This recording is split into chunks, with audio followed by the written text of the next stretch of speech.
Carême initiatique à l'art royal et à la magie blanche et à la magie noire, épisode 9/8, de la diabolisation du roi prêtre par la magie noire à la résurrection de l'art royal. Français. Victoire, victoire, victoire, 3 fois victoire, il ne faut pas avoir peur de le dire. Le 23 avril, veille du 2e tour des présidentielles, j'avais conclu la semaine de Pâques par cette exhortation conclusive. Vive l'entrée de l'initiation théologique en politique, je dirais même au panthéon de la politique gouvernant tous les esprits, de tous les temps et sur tous les continents depuis toujours. Voilà le grand secret du langage pour triompher à Pâques. Aujourd'hui, de par le 8e degré d'initiation, nous avons déjà accompli l'impossible en répondant au défi de vérité lancé par Georges Clemenceau à la tribune de l'Assemblée le 29 janvier 1891, comme la révolution des droits de l'homme de 1789, oui, la vérité est un bloc dont on ne peut rien distraire. Et précisément, elle est exactement à l'inverse de sa révolution du langage dénoncée par le français Laharpe avec Orwell, c'est-à-dire du verbe du dernier et célèbre évangile de Saint Jean, trônant sur l'autel des loges initiatiques des fils des Lumières, et nous allons le prouver. Ce qui était encore impensable, informulable, inconcevable le 5 mars dernier, donc il y a 2 mois, à peine, lorsque nous avions lancé notre carême initiatique à l'art royal et à la magie blanche, la magie noire, ce qui n'était venu à l'esprit de personne, ce qui n'avait jamais été ni ambitionné, ni tenté, ni imaginé, cette quête de l'impossible rêve a enfin été accomplie et mis en théorème à Pâques, gravé dans le marbre en ces termes. Mettre la théologie à la tête et au centre de la politique, comme l'alpha et l'oméga de la victoire, comme une nécessité indiscutable, allant de soi, comme une question de survie et non de choix, voilà le grand secret de la résurrection de la France pour triompher du plafond de verre d'aveuglement, la mettant au tombeau et inventer le nouveau langage politique d'invincibilité théopolitique de la victoire, menant à la victoire. Pour conclure, quoi qu'il en soit, le grand combat ne fait que commencer et nous disposons déjà des armes de la victoire, in hoc signo vinces, exigeant de gravir encore un 9e degré d'après le 2e tour des élections présidentielles 2022. Victoire initiatique est donc, hors la méthode théologico-politique, pas de salut. Avec elle, nous tenons l'arme de l'invincibilité absolue qui va nous permettre de nous hisser au-dessus du plafond de verre, de surmonter le champ de bataille pour dominer la situation, pour nous placer au centre du jeu de dupes et décapiter les fausses idoles d'aveuglement qui nous tiennent en esclavage et, plus que de nos vies, nous dépossèdent de nous-mêmes, de notre raison d'être et de notre finalité. À ceux qui voudraient encore douter de cet impératif théologico-politique de survie, n'oubliez pas que la science, oui, la science, qui a fait la gloire de l'Europe, est sortie de la théologie elle-même et de l'ordre divin préétabli des Grecs, que c'est des monastères médiévaux qu'est partie sa Renaissance et que c'est des universités médiévales d'alors, avec au premier rang la Sorbonne, que s'est diffusée la quête d'universalité, c'est-à-dire de catholicité. Et ce n'est pas pour rien que le droit au blasphème, c'est-à-dire son devoir, a été proclamé par Macron en ce lieu de la Sorbonne, dont la théologie fut le nec plus ultra pour maintenir dans la servitude et dans l'esclavage théologico-politique toutes les populations. Car nos maîtres usurpés, dont Macron n'est que le valet, eux qui nous interdisent les voies du savoir, ce que nous avons vu au 6e degré, par leur plafond de verre théologico-politique, se réservent à eux seuls les clés de la juste connaissance théologico-politique. Je vous le prouverai. à l'image des maîtres de la Silicon Valley, de haute technologie, les patrons du numérique, qui interdisent les écrans plats, ces plafonds de verre de l'intelligence. Bon. Alors, propres enfants, pour leur réserver la haute science du soft power initiatique et les préserver de l'abrutissement général réservé aux autres enfants. Hors de la théologie, pas de salut. Oui, c'est grâce à ces armes que nous allons pouvoir couper la tête des idoles d'aveuglement et d'asservissement criminels et non plus seulement du savoir, qui nous imposent concrètement leur adoration à l'image du culte de la vaccination miracle, ayant fait l'objet de l'accès à la terre promise de libération qu'elle nous avait pourtant annoncée, un mythe, puisque nous n'avons pas atteint cette terre promise de la santé pour tous. Donc, tous vaccinés, tous protégés, nous disait-on. Nous avons déjà mis à bas l'idole des droits de l'homme, à l'épisode 4 de l'initiation de l'esclavage au nom des droits de l'homme. Nous allons faire bien plus et décapiter toutes les initiations porteuses de sa magie noire, en les réduisant à la seule figure de l'inversion, principe théologico-politique numéro 1 de notre carême initiatique. Bien plus, nous en relèverons la figure théologico-politique suprême, invisible aux yeux du profane et pourtant exposée aux yeux de tous, au lieu historique le plus emblématique de la dite République que nous avons, c'est-à-dire sa divinité secrète. Et juste en introduction, je vous dirais, Napoléon disait que pendant la Révolution, les Français n'avaient jamais manqué de roi. Et là, il s'agit de la divinité secrète.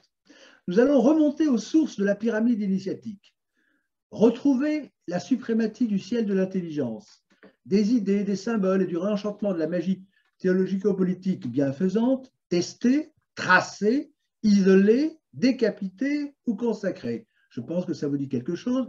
Pour éradiquer les virus de la magie noire, révéler sa divinité cachée pour lui donner un coup d'arrêt fatal en la mettant en pleine lumière, et ainsi, à contrario, pour nous mettre en mesure de contrôler toute chose à l'aune du discernement des esprits, recouvrés, et de la discrimination retrouvée du bien et du mal, du vrai et du faux, du laid et du beau. C'est ainsi que grâce à notre méthode et au nouveau langage théologico-politique en résultant, nous allons reprendre nos armes d'invincibilité à nos propres ennemis perfides qui s'en étaient emparés pour les retourner contre nous. Nous remplirons ainsi dans nos têtes le vide théologique de ces catégories suprêmes qui permettent à la pègre élective, aux ordres des lobbies, de prendre le pouvoir aux élites à nos dépens, aux véritables élites, et par là même de recouvrer nos libertés. Nous savons que les élites sont celles qui sont reconnues comme les meilleures, et non pas les apparatchiks du premier rang. Donc voilà l'arme invincible que nous apporte l'alpha et l'oméga de la théologie catholique, comme fruit de magie blanche, du pacte de vérité personnelle que nous avons passé, nous l'espérons tous, pour nous, purger du mensonge et de la triche. C'était au premier épisode de notre initiation. Ceci avec ces trois clés du premier degré d'initiation, comme je viens de le dire. 1, celle du diable qui est le singe de Dieu. 2, celle de la division bloc magie noire et blanche. Et 3, celle du principe d'inversion qui fait que diable, magie noire, mensonge et magie noire se déduisent par inversion théologique de leur contraire. Mécanique, on ne peut plus simple. C'est ainsi qu'au seuil de ce 9e degré d'initiation, notre bonne nouvelle de Pâques 2022 est triple.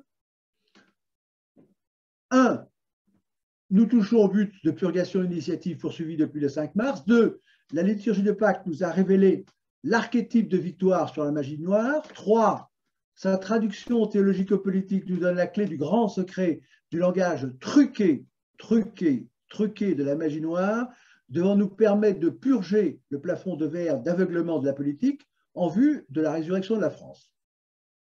Il faut être bien conscient de la situation. Français, vous avez vécu le pire depuis 5 ans. Vous avez dû subir ce qui ne s'était jamais vu dans toute l'histoire de l'humanité. Le comble de la peur et de l'incertitude, le summum de l'absurdistan, du bourrage de crâne et du harcèlement médiatique, le paroxysme du mensonge, de la violence et de l'usurpation d'autorité, le paroxysme des persécutions, en un mot, le paroxysme du crime pandémique de cette guerre impitoyable que le président Macron a osé déclarer à son propre peuple au nom de la santé. Macron a commis son génocide antisanitaire au nom du sauver des vies, quoi qu'il en coûte, et il continue à se prévaloir de la protection. Et aucune voix, je dis bien aucune voix, qu'elle soit scientifique, politique, judiciaire, humanitaire ou religieuse, aucune voix, dis-je, ne s'est élevée pour vous protéger, pour rétablir la vérité, pour vous rendre la justice qui vous était due. Et le pire est qu'il y a 6 jours à peine, ce dimanche 24 avril dernier, interdit de souveraineté par la magie noire du plafond de verre électoral, ce n'est pas tant un homme qui a été remis à la tête de l'État que la légitimation du crime lui-même auréolé des lauriers d'une victoire usurpée, faisant écho à s'y méprendre à celle du Messie du dimanche des rameaux du premier tour. Et vous accepteriez d'en rester là comme frappé de stupeur par la victoire usurpée de ce nouveau tour de magie auquel vous n'avez toujours rien compris? Et vous vous résigneriez à continuer à subir une telle déchéance, un tel désastre, une telle ruine? Et c'est justement, c'est en révision justement de ce nouveau cataclysme que dès le 5 mars, j'ai lancé la reconquête de l'antidote à ce plafond de verre d'aveuglement, avec ce carême initiatique à la Royale à la magie noire.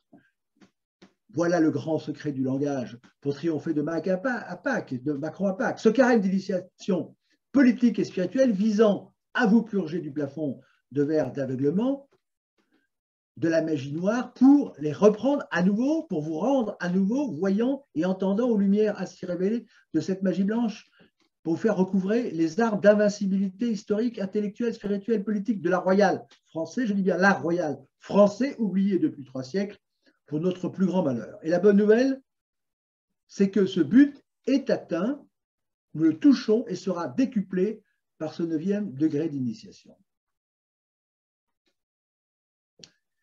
Alors, premier point donc, de cette nouvelle semaine, l'initiation liturgique de la victoire par la foi. Par la foi.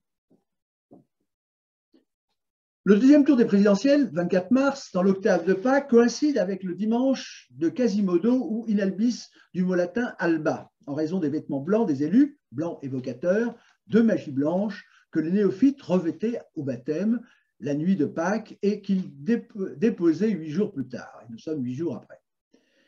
L'idée dominante de la liturgie de ce dimanche octave rappelle que l'enfant spirituel, faite de foi et de simplicité, de docilité et de joie, convient toujours aux chrétiens, même s'il doit sans cesse progresser pour vaincre le monde et pour atteindre, par le témoignage de sa propre maturité dans le Christ, cet idéal. Comme accomplissement de la victoire de Pâques du roi prêtre, qui est Jésus-Christ, le message de combat théologico-politique du premier épître de Saint Jean, donc ce dimanche, du dimanche octave, 5, 4, 10, in albis, se résume en une seule phrase. Nous sommes vainqueurs du monde par la foi et par la preuve de saint Thomas. Le Christ est la vérité, car ils sont 3 à rendre témoignage dans le ciel, le Père, le Verbe et l'Esprit Saint, et les 3 ne sont qu'un. Et ils sont 3 à rendre témoignage sur terre, l'Esprit, l'eau et le sang, et les 3 ne sont qu'un. Le message pascal de la rémission des péchés de l'Évangile de Saint Jean, 20, 19, 31, est à mettre en parallèle avec l'urgence vitale, vous l'avez compris, de nous purger de la magie noire pour débloquer le point aveugle de l'intelligence, de faire ainsi voler en éclats le plafond de verre de cette magie noire.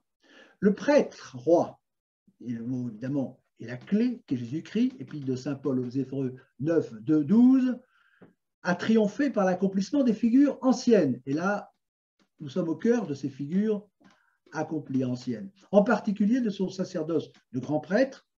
Citation, le Christ, lui, survenu comme grand prêtre des biens à venir, traversant la tente la plus grande et plus parfaite qui n'est pas faite de main d'homme, c'est-à-dire qui n'est pas de cette création, entra une fois pour toutes dans le sanctuaire, non pas avec du sang de bouc et de jeunes taureaux, mais avec son propre sang. Nous avons acquitté ainsi une rédemption éternelle. Et ça, nous retrouvons le signe de Jonas, du linceul de Turin, des 3 jours, qui sont évidemment en rapport avec le temple. Donc rappelons l'affirmation de la royauté de Jésus lors de son procès devant Pilate, Jean 18, 37.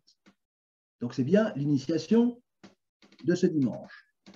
Pilate lui dit, tu es donc roi? Jésus répondit, tu le dis, je suis roi. Je suis né et je suis venu dans le monde pour rendre témoignage à la vérité. Quiconque est de la vérité écoute ma voix. Autant dire que l'initiation de la liturgie catholique du carême présidentiel 2022 débouche sur le modèle politique du roi prêtre, issu du hoc signo vinces de l'empereur Constantin.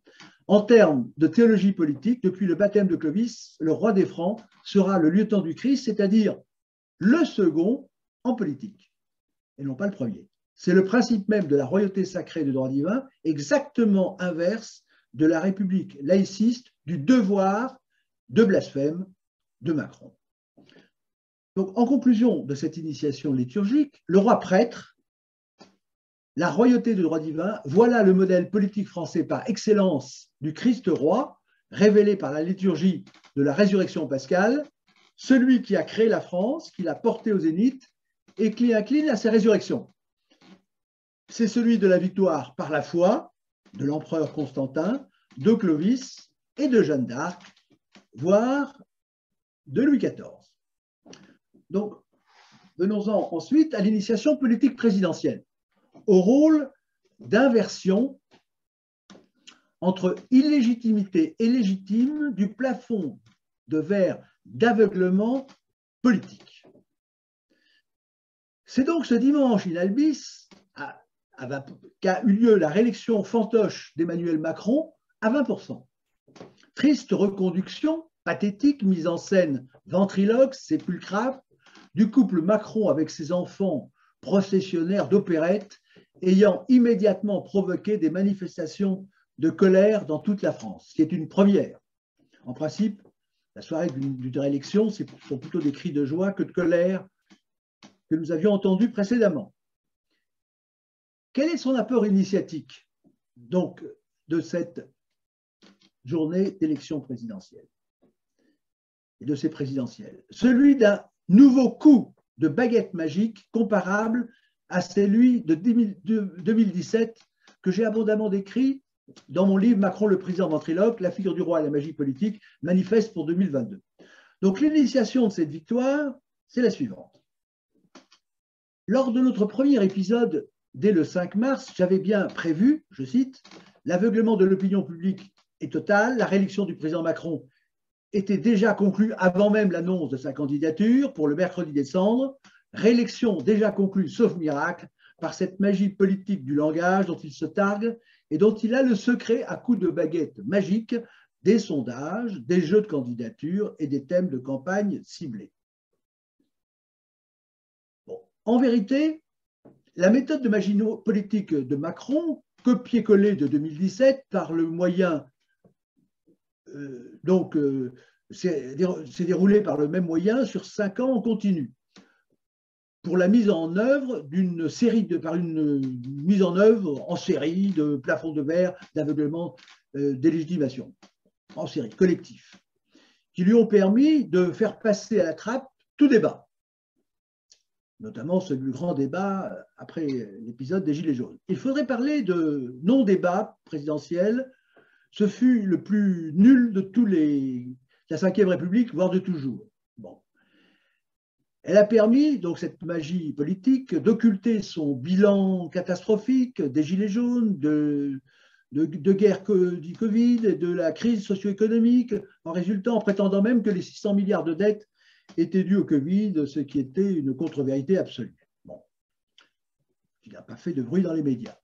Aucun candidat n'a mis en cause la politique antisanitaire de Macron, a fortiori son crime pandémique, son premier génocide de surmortalité de 89,5%, évalué à 25 000 morts dès avril 2020, puis 40 000 morts, avec, à partir de 2021, un crime contre la santé et la médecine. Plus on vaccine, plus on tue, plus les effets secondaires en cascade. Donc, il n'y a eu aucun débat à ce sujet. Au-delà du brusque silence sur l'essentiel, obtenu par le plafond de verre du tabou Covid, sauver des vies quoi qu'il en coûte, d'assassinat des plus faibles à coups de rivotril, au-delà de l'omerta de tous les candidats sur l'essentiel du quinquennat criminel, du jamais vu dans l'histoire, c'est l'état de sidération de Marine Le Pen, donc ayant toutes les armes offensives pour terrasser Macron et n'en ayant utilisé aucune qui frappe en 2022 comme en 2017. Par quel effet de magie politique ventriloque cet effet de sidération ayant fait perdre à Marine Le Pen ses moyens a-t-il été obtenu? Par quel mystérieux front de verre lui ayant interdit de prendre de la hauteur pour terrasser Emmanuel Macron? Faut-il expliquer cette situation absolument sidérante, si je peux dire? Signalons d'abord que la signature du mode opératoire de magie politique pour obtenir la victoire était identique donc en 2022 comme en 2017. C'est la mise à mort politique par la magie ventriloque des mots, non par le bilan ou les arguments. Donc c'est de la pure magie. Vous êtes le diable puisque je vous le dis. Bon, voilà ce qui obtient la victoire, la mise à mort. Sémantique. En 2017, les deux slogans mettaient la France, des deux candidats, en miroir avec d'un côté Ensemble la France de Macron contre Choisir la France de Marine Le Pen. Et d'ailleurs, on vient d'apprendre, on verra après la suite. Le 1er mai, bon, Macron déterre l'âge de guerre, des mots magiques, extrême droite et le parti de l'anti-France. Donc c'était en 2017. Mais le 3 mai 2017, il lance son cinglant « Je vous remercie, je n'ai pas besoin d'un ventriloque ». En 2022, les deux slogans sont à nouveau en miroir autour du « nous ». D'un côté, avec un « nous tous » de Macron, contre le « pour tous les Français » de Marine Le Pen. On croirait qu'ils se sont donné le mot. À nouveau, dès son entrée en campagne en 2022, Macron fulmine son anathème d'extrême droite contre la fille Le Pen. Le 20 avril, lors du débat entre les deux tours, Macron lui lance un offensant « C'est pas Gérard Majax ce soir, Madame Le Pen, arrêtez ça. Les chiffres parlent de vie derrière, mais la vie de nos commerçants, c'est ça la dette Covid. » Donc, encore un petit coup de magie. Voilà pour la mise en parallèle de la magie politique ventriloque. Mais en 2022, ce n'est plus Jeanne d'Arc qui est ventriloquée par Macron, c'est le spectre de Jean-Marie Le Pen, de son étiquette d'élégitimement d'extrême droite. Toute l'astuce de la déstabilisation lors du débat du 20 avril est dans l'absence d'utilisation du mot plafond de verre magique, décisif, martelé avant, comme il le sera après ce débat, extrême droite. Même si aucune mesure n'a été faite du décalage de voix dû à cette arme magique, il est certain que son effet déflagrateur de délégitimation a été décisif et explique l'écart imprévu du résultat final.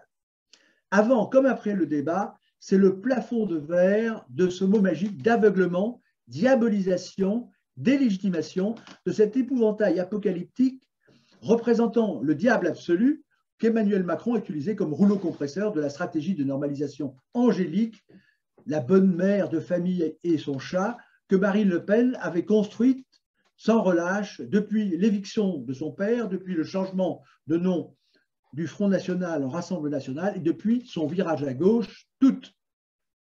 Les commentateurs du téléfilm Marine, l'obstiné, notamment sur BFM TV, ne s'y sont pas trompés. Ils ont bien noté que lors du débat de deuxième tour, Marine Le Pen n'a tiré aucun profit du bilan catastrophique, je cite, d'Emmanuel Macron. Ils ont relevé que tout ce qu'elle avait fait pour se démarquer de l'image de son père, de son Front National et de l'étiquette infamante d'extrême droite, tous ces efforts avaient été réduits à néant en un instant par le retour subit du système de diabolisation par la magie du qualificatif d'extrême droite. Qu'elle était présentée comme la fille du diable, que le clivage du terrain décisif choisi par Macron, disant aux Français solennellement, c'est le choix entre l'extrême droite et ma personne qui avait été l'électrochoc décisif, à la fois pour faire perdre ses moyens à Marine Le Pen, mais également comme répulsif de délégitimation auprès de l'électorat pour la présenter comme pestiférée. Rien n'est plus destructeur que l'effet rapporté dans le point du 22 avril à ce sujet. À 3 jours du deuxième tour, tirant le bilan de l'entre-deux tours de l'élection présidentielle, Emmanuel Macron a affirmé vendredi donc, que son opposante Marine Le Pen était parvenue à avancer masquée. Citation. Cependant, que les fondamentaux de l'extrême droite sont là. Madame Le Pen, toujours citation, est l'héritière d'un père, d'un parti et d'une idéologie qui a aussi reposé sur beaucoup d'antisémitisme. Donc, c'est l'accusation qu'il a portée. L'initiation politique assez présidentielle, donc c'est bien l'inversion des rôles. C'est que sa magie politique a reconduit au pouvoir un homme détesté comme jamais, un fanatique du droit blasphème, donc un homme inéligible comme coupable de génocide sur sa propre population, en un mot, un homme frappé d'illégitimité absolue. C'est ce qu'a permis cette magie politique.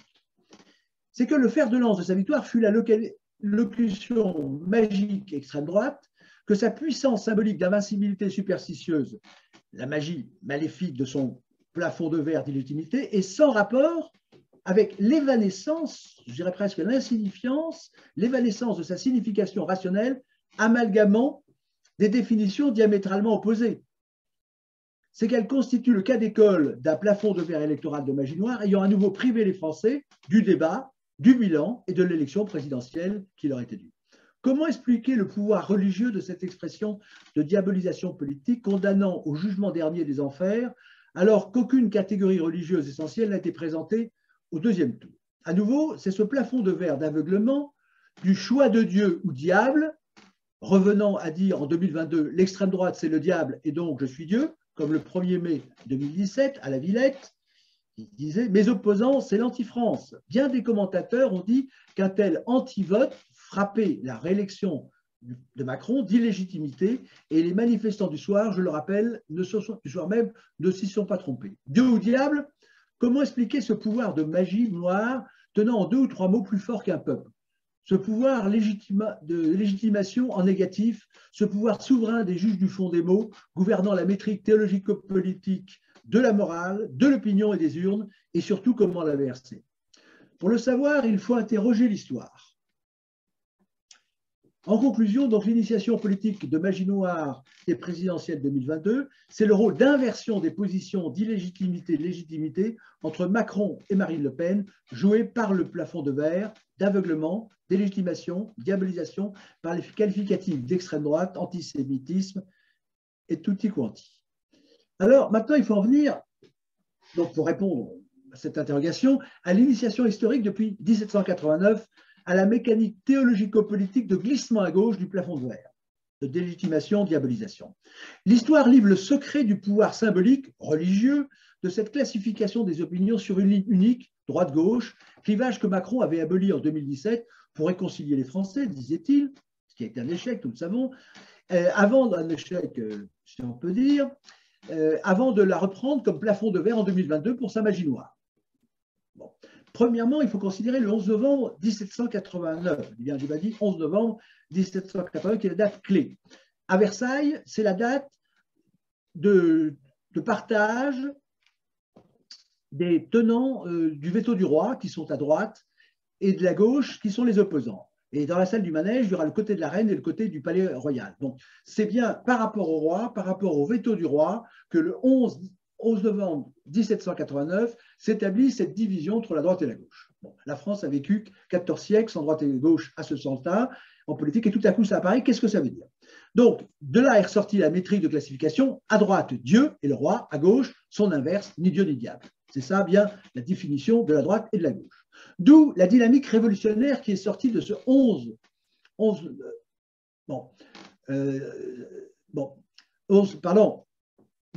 septembre, je dis 11 septembre, c'est pas 11 novembre, c'est 11 septembre. Donc, cette dynamique est la suivante. De 1789 à nos jours, on va assister à la diabolisation continue de la droite par la gauche. Le plus à droite, l'extrême droite, étant destiné à être guillotiné par sa gauche. Donc, on a la déchrystallisation, on a ce qui s'est passé à Notre-Dame, il y a le roi décapité, puis après, tout s'y passe. Tous ceux qui sont les plus à droite sont décapités les uns à la suite des autres. Les Girondins, Danton, Robespierre, Madame Roland, et le plus drôle, c'est Camille Desmoulins, mais ils y sont tous passés, on pourrait voir les officiers, les ont passés. Donc, c'est vraiment le glissement à gauche, si je peux dire. On guillotine toujours ce qui est à l'extrême droite, je veux dire.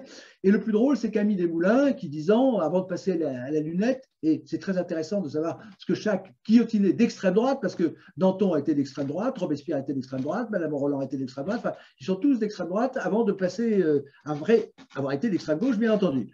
Et c'est Camille Desmoulins, celui qui a lancé la prise de la Bastille, qui dit « Ah, voilà le sort qu'on réserve au premier apôtre, le premier avocat de la liberté. » Vous voyez, c'est très drôle. Donc ce système de dynamique révolutionnaire, c'est un saucissonnage de l'extrême droite qui aboutit, effectivement, le dernier saucissonnage, c'est Marine Le Pen, à la dernière deuxième tour des élections.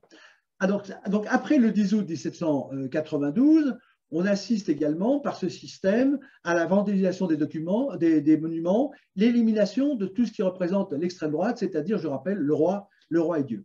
Donc, c'est une destruction symbolique d'aveuglement, ce qui est dit dès le 14 août, pour ne pas mettre devant les yeux du peuple, évidemment, tous ces monuments splendides, je le dis entre parenthèses, puisque le président Macron s'est réfugié à la lanterne à Versailles après ces élections, mais qui peuvent donner de mauvaises idées au peuple, soit sur la religion, soit sur la royauté. Bon. Donc, on arrive après un serment de haine à la royauté et à la déchristianisation, donc l'extrême droite de l'époque, si je peux dire. Donc le glissement, c'est toujours moins de Dieu et de roi. Et donc, on aboutit évidemment au droit blasphème de Macron. Donc, cette dynamique mécanique de glissement à gauche, depuis ni Dieu ni maître, donc se déroule, c'est facile à suivre, il suffit de regarder, 19e, donc fin du 18e, 19e, 20e et 21e. Et donc, ça repose la question à Malraux, le 21e siècle sera-t-il religieux ou sera religieux ou ne le sera pas? C'est-à-dire que est-ce que ce glissement à gauche, théologique évidemment, va se poursuivre? Donc, on retrouve dans la magie des mots, le mot nation était un mot d'extrême gauche, puisqu'il a été utilisé contre le roi en 1792. Napoléon en parle d'ailleurs. Et donc l'extrême droite passe à gauche, c'est le mouvement à gauche.